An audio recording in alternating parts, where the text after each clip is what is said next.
बुलेटिनच्या सुरुवातीला पाकिस्तानमधून बातमी समोर येते। पाकिस्तानच्या इस्लामाबादमध्ये स्फोट झालाय की कारमध्ये असलेल्या सिलेंडरचा स्फोट झाल्याची माहिती आहे। स्फोटात 12 जणांचा मृत्यू झाल्याची देखील माहिती मिळतेय।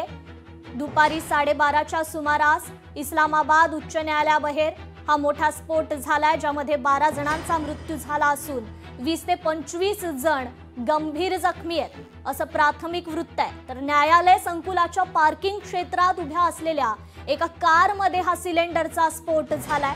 स्फोटाचा आवाज दूरवर ऐकू आला आणि आजूबाजूच्या परिसरात मात्र खळबळ उडाल्याचं पाहायला मिळतंय।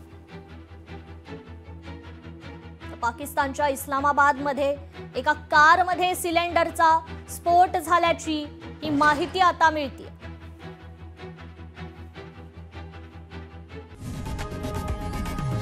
लोकशाही मराठी ऐका, पहा, जागरूक रहा।